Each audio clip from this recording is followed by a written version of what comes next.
Halo, Assalamualaikum warahmatullahi wabarakatuh. Perkenalkan, nama aku Rifdandra Azatwasikal dari kelas KM 4607. Jadi pada kesempatan kali ini aku bakal ngejelasin 4 teori dari mata kuliah teori komunikasi.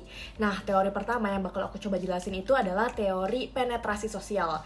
Nah, teori penetrasi sosial ini adalah teori yang menggambarkan proses pembentukan hubungan interpersonal dalam konteks komunikasi.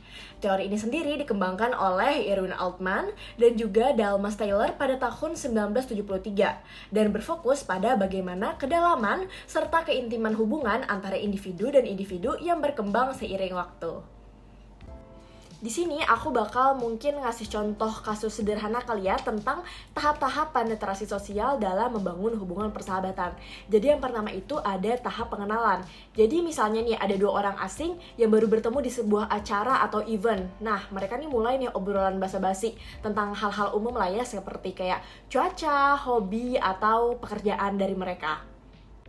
Kemudian ada tahap eksplorasi. Pada tahap ini, kedua individu tersebut tuh mulailah membahas hal-hal yang lebih dalam nih. Contohnya soal minat mereka.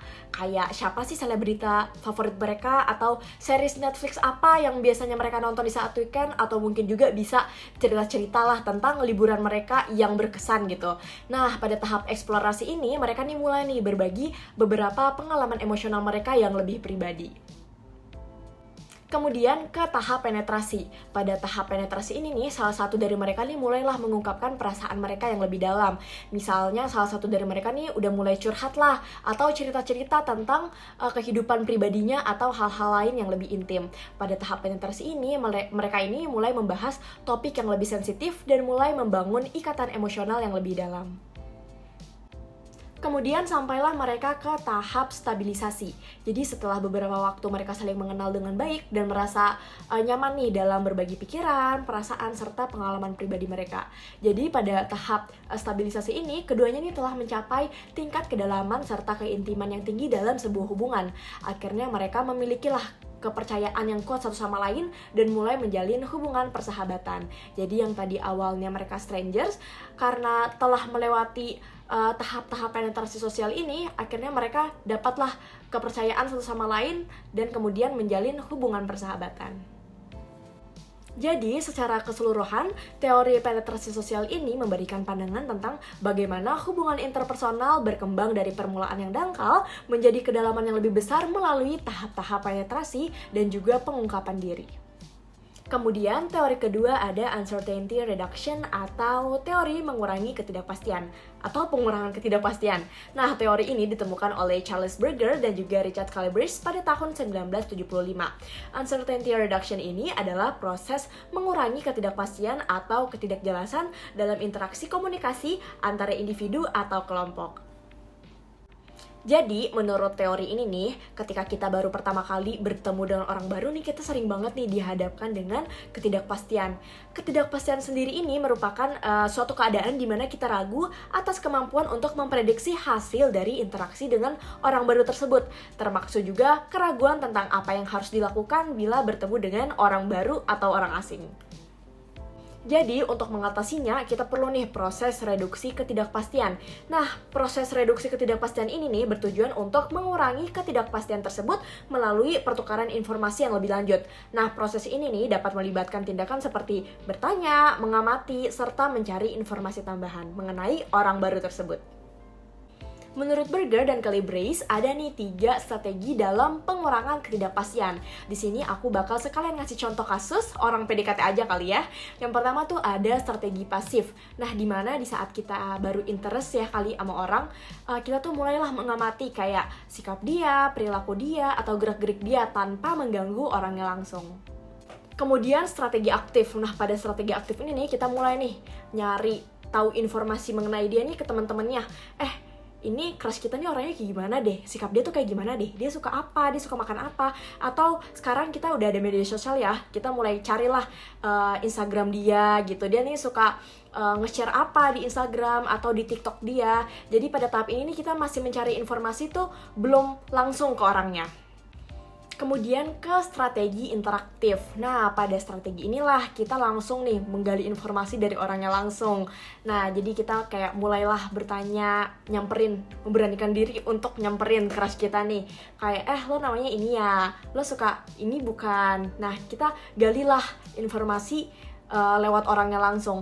Pada tahap ini nih, kita nih berusaha untuk mengungkap diri secara menarik agar si lawan bicara kita nih atau crush kita nih juga tertarik untuk mengungkap dirinya sendiri.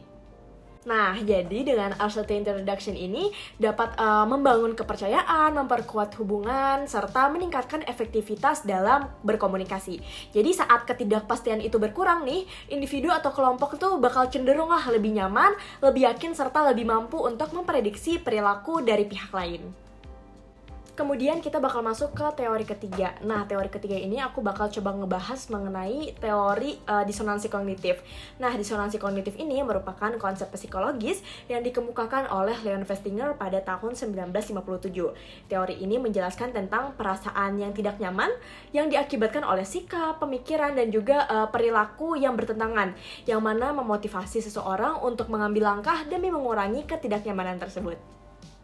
Pada teori disonansi kognitif ini, aku bakal coba ngasih contoh kasus mengenai seorang perokok yang mengetahui akibat buruk dari aktivitasnya.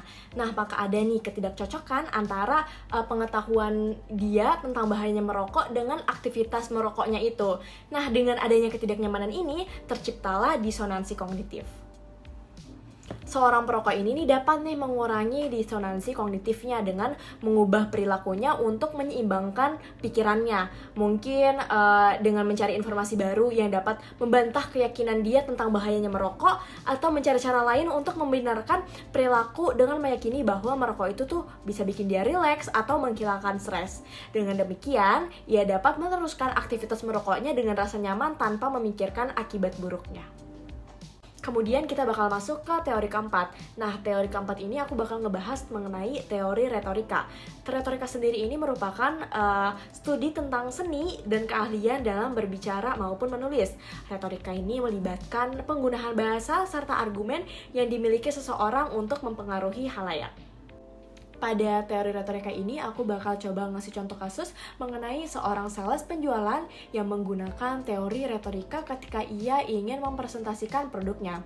Nah, ketika ia mempresentasikan produknya kepada pelanggan, dia menggunakan nih bahasa yang menarik serta persuasif, kemudian memilih argumen yang meyakinkan serta menggambarkan manfaat produk dengan cara yang menggugah minat. Selain itu, dia juga nih memperhatikan dan memahami kebutuhan serta keinginan dari konsumennya. Dengan menerapkan teori retorika, sales tersebut nih berusaha meyakinkan pelanggan agar membeli produknya. Jadi, dengan contoh tadi, teori retorika ini dapat digunakan untuk mempengaruhi audiens dengan cara yang efektif melalui penggunaan bahasa, struktur argumen, dan pemahaman konteks komunikasi. Oke, baik, sekian penjelasan mengenai 4 teori komunikasi aku. Semoga bermanfaat. Wassalamualaikum warahmatullahi wabarakatuh. Bye-bye.